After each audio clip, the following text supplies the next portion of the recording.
Hi, I'm Sarah. And I'm David. And we are the couple behind Relight, a Reformed theology and Bible study web app.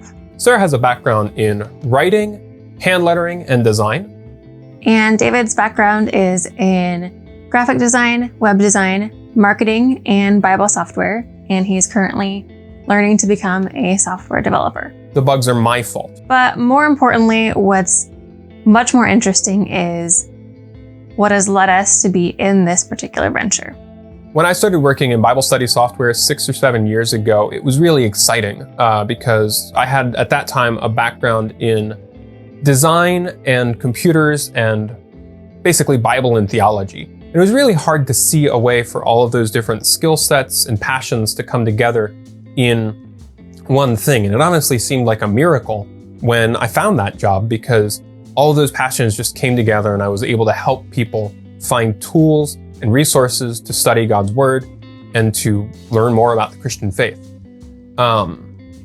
While I was working there, Sarah and I started to trend toward Reformed Presbyterian theology, that of the Westminster Standards. And, it had always been really easy to help people find resources that I was passionate about and that I thought were genuinely helpful, like John Calvin's commentaries, or his institutes, or Matthew Henry's commentaries, or the Reformation Study Bible Notes.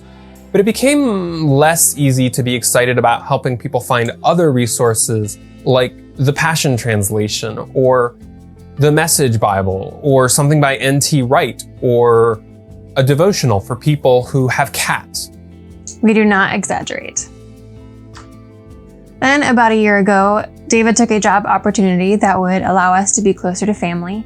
But since then, we both have really missed getting to help people find and read Reformed books, especially the ones that have helped us so much.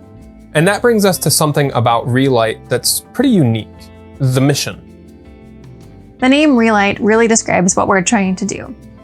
One of the common descriptions of the Reformation is post tenebras lux, a Latin phrase which means after darkness, light. Our goal is not just to publish what will be the most popular or what people will like the most, or any books that we can get our hands on, or even what will make people the happiest. We really want to bring back books from the Reformation and from the Puritans that we really believe in and make them accessible. We want to help Reformed people study the Bible in ways that maybe they weren't able to before, and we want to help non-Reformed people discover resources that maybe they otherwise wouldn't have known about. Now, if you're not Reformed and maybe you don't like Reformed theology, this might not sound all that interesting to you, but we're kind of okay with that. There are plenty of apps out there, plenty of books, plenty of commentaries, there are plenty of handbooks. There's so many Bible handbooks outside of the Reformed tradition. And we know that you can go find those and read those, and you're more than welcome to. It's just not what we're about. We're looking to help promote the resources that we're passionate about and the resources that have helped us and that we think are the most helpful to people. Also, don't at me if we ever add a Bible handbook of some kind. I'm sure there are a couple in the Reformed tradition. So if you look at what Relight is right now, it might not look like what we've described so far. We like to think of it as pretty and minimal. The app is what a theologian might describe as already not yet.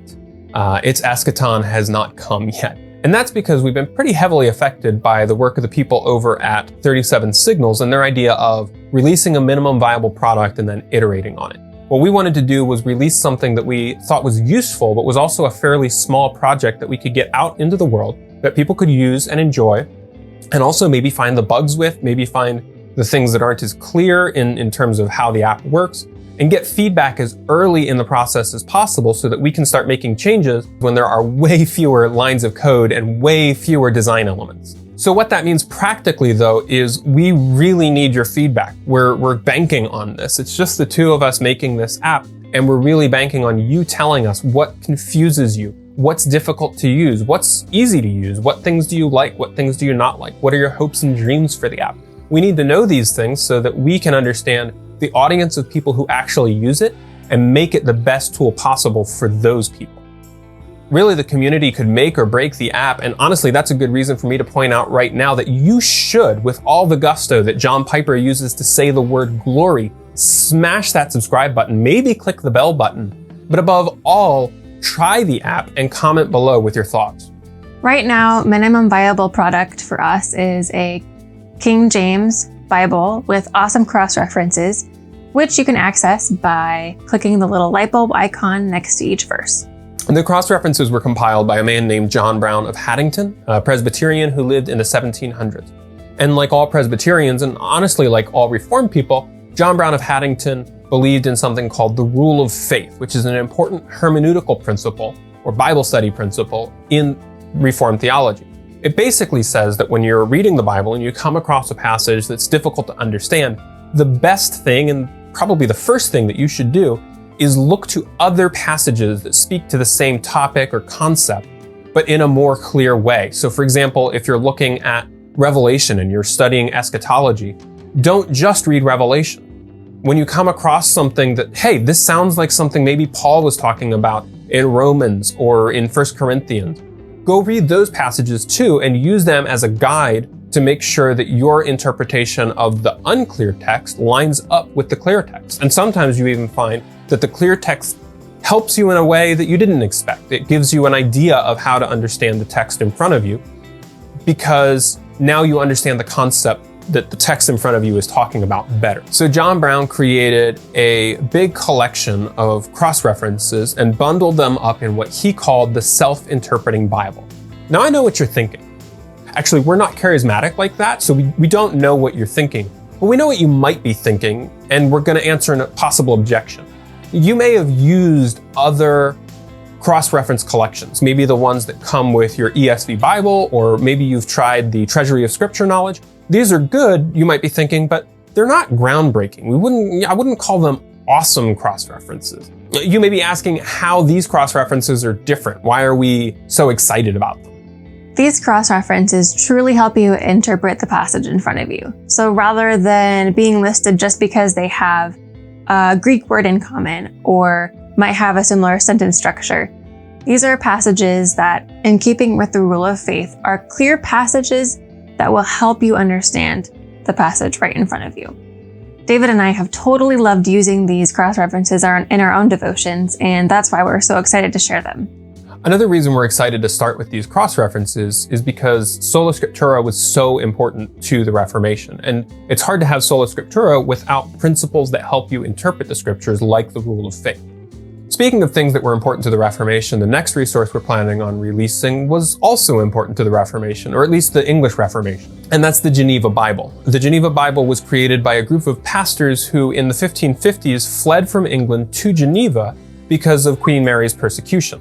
While they were there, they decided they wanted to do something like what Martin Luther had done in translating the Bible into their people's vernacular. But they didn't just stop there. They didn't just translate the Bible. They decided to add exegetical and theological notes to the Bible, much like you would see in the ESV Study Bible or the Reformation Study Bible. Actually, in a sense, the Geneva Bible was a Reformation Study Bible before Reformation Study Bibles were cool. Don't at me, Ligonier. But perhaps what's coolest about these notes is that these pastors who fled to Geneva were taught by John Calvin himself. And it's entirely possible that John Calvin even helped with some of the translation and with some of the theological notes as the pastors translated the Bible into English. So if you ever wanted an English John Calvin study Bible, the Geneva Bible is basically that, and we're really excited to release it. After the Geneva Bible, we've got loads more resources that we are really excited about, resources that we have dreamed about since Relight was just an idea. Commentaries will be fairly easy. Says you. But everything else will be a little bit more complicated from a programming perspective. And that's because our vision is for you to be able to see connections between Bible passages and catechisms and confessions and systematic theologies and even church histories.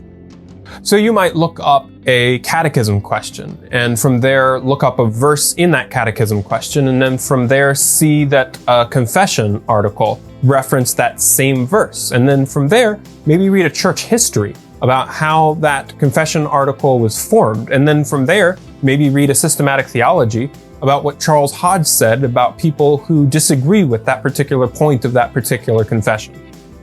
Or if you're not a nerd, you could perhaps be studying a verse that talks about sanctification. And instead of just reading a commentary about it, You can also read a book by a Puritan that references the passage, or you can go from that to reading a systematic theology on sanctification as a whole. It's kind of like falling down a YouTube rabbit hole, only at the end, hopefully, we won't have any Nazi propaganda. Don't at me, Nazis. So it's going to be a long journey. David is not a developer by trade, and it's one thing to create an app that does all of these things, and it's another thing entirely to create an app that does it simply and that is easy and intuitive to use. So that's why we need your help. This YouTube channel is going to have videos on features as we release them, on previews of features even before we release them. There will also be some general behind the scenes videos, like how we make the app and some of the thinking behind the design decisions that we make, etc. So this is going to be a great place for you to tell us in the comments and provide feedback about all of these things and more. And you can also join the discussion on Instagram as well. Ultimately, we're hoping the app will be shaped by your opinions and how you actually use it. So if you haven't already, think of a passage that maybe you'd like to understand better, and go look at the cross-references and tell us what you think. You can go to relight.app, or you can click the link below in the description, or if you're watching this video in the future when YouTube's made even more design changes, maybe it's above, maybe it's to the left, maybe to the right, maybe you're 40 years in the future and it's somehow inside the video. Click the link with your mind if you can. Or you can just click it. Either way, check out the app and join in the discussion.